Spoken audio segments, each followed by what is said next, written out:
Hey, Cameron Martell here with Web Bike World. I've got Jim Pruder and Jennifer Angelina, and we are talking about 3 of the top-end modular helmets you can get today. The AGV Sport Carbon Schubert C4 and the Shoei Neotech 2. All of these are brand new modulars offering the latest and greatest that they have to offer. And we have tested them all, we've duped them out, and now we're here to share what we think of them. Jim, let's start with you. Let's start with this one.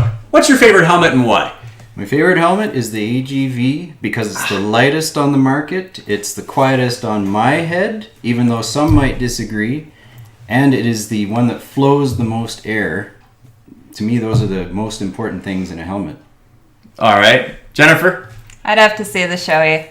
I'm kind of biased here, but the Shoei's got really, really good ventilation on it. The system actually works really, really well together as far as the front part of the modular helmet as well as the visor. It's just the Cena actually works really, really good on it, I found.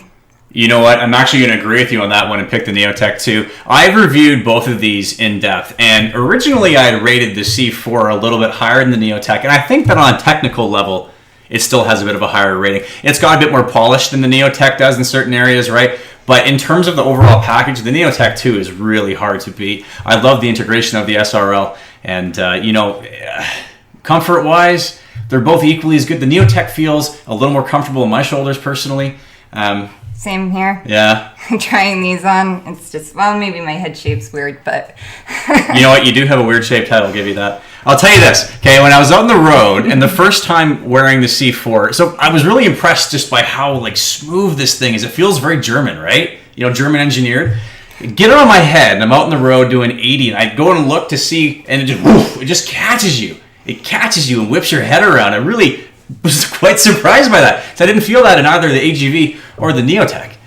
Well, it's because they've made it so that it can only use 2 shell sizes, as opposed to the Neotech, which can use 4 shell sizes, and the AGV, which can use 3. So you have a lot more options about fitting it to your head, not turning into a bobblehead doll.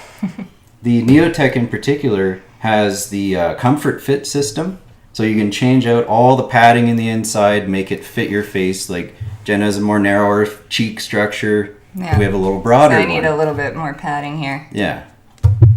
How'd you find the AGV then? I found it actually pretty... It was all right fitting. The Shoei fit me the nicest. It kind of fit a little weird at the back of my head. Schubert, definitely on the top of my head. It was just... That's a nice, kind way of mentioning that Schubert attacks the crown of your head with something that feels like spikes. It's interesting that you mentioned that, because the AGV attacks my chin and my jawline here. It just doesn't... It's like I'm riding with Tyson is what I'm doing, and I'm just getting hit constantly. It's better for smaller jaws, probably. You definitely could take some on the chin and be well off. Actually, I tried putting that thing on with the modular face down, and I was able to fit it right over my head. It is light, though. It's the lightest modular helmet. Yeah, it is. The carbon fiber. You can tell, but I hate this right here. That's a pain. I get it's for racing, and I get it, but I don't really race a whole lot. But what I do is ride in the summertime where it gets hot, and I'm constantly doing this, getting locked in here. Yeah. But you don't have to open it, is the thing. Those vents flow more air than both these helmets put together. You know what? I'll give you that. The Schubert is probably the worst from an airflow perspective of the 3. But you're absolutely right. As far as I can see, the action on the vents, on the chin bar, on the sun visor, basically everything is the smoothest on the Schubert. Yeah. There's no debate there. Very precise. So German, right? The engineering in that thing. Everything's smooth and even I noticed perfectionist. Yeah. But unnecessarily so. To the point though where it's almost a little convoluted. The action on the sun visor, because it's so smooth, you can't just rip it back. You know what I mean? You can on the Neotech and the AGV. You can just really quickly jam it back there. The Neotech the C4 doesn't feel quite as made for that, maybe.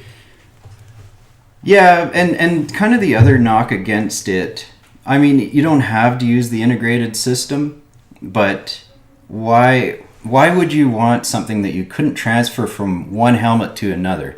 Somebody made the point on the write-ups on the website, and they're right. If you buy a Cena 30K, you've invested $350. If you buy another helmet, you want to just move it around, and you can. With this guy and with this guy, you can't. That's fair, but Spend extra money when you don't have to, right? okay, that's true. But I'd counterpoint by saying that you don't have to buy the SRL for that one or the SR1 for that one. You could buy the 30K and bolt it on the side if you wanted to. And I've seen people do that with the Neotech. One of my friends did it, and they're happy. I guess I'm just saying, is that cost built into the helmet? I mean, these two are $750. This guy's $699. Well, so the Neotech does not come with the SRL integrated at all, right? So it was a total separate unit. I put it inside for the review. So I wouldn't judge or I wouldn't evaluate the Neotech with the SRL and look at the cost basis. But you are paying for some of that cost in the C4 because the speakers and the mic are already integrated, right? So you have to add the SR1, which is another, couple $100, $250? Yep. US? Yep. Damn.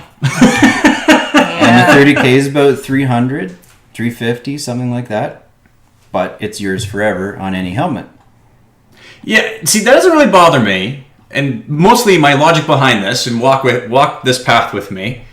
Integrated helmet, right, into the helmet. Integrates seamlessly into the helmet. So you got no clunkiness. On the Neotech, you have the mic that sticks out, but you don't really notice it too much while you're riding. It's when you're putting it on and off your head that you notice that the most, right? But like being real, I don't personally replace my helmet every other year, right? These are expensive helmets. That's a $700 US helmet. $800, right? Or, sorry, $750. Right, my bad. The point is, these are investment level helmets. Like, how often are people going to be replacing these things? Well, you should every 5 years, technically. But counterpoint number 2 then. 5 years from now, who gives a crap about the 30K? Or any unit that's out right now, it's going to be obsolete by then anyways. Right? Yeah, there's lots of people still running SMH10s, like really old units, even really low-end stuff. And they just like it. It works for them. Fair. If it's functional, why not? Yeah. If it's not broke. I guess my attitude is I'm going to buy the helmet. I'm going to ride it for 5 years. Hopefully I don't fall, I don't crash or any of that.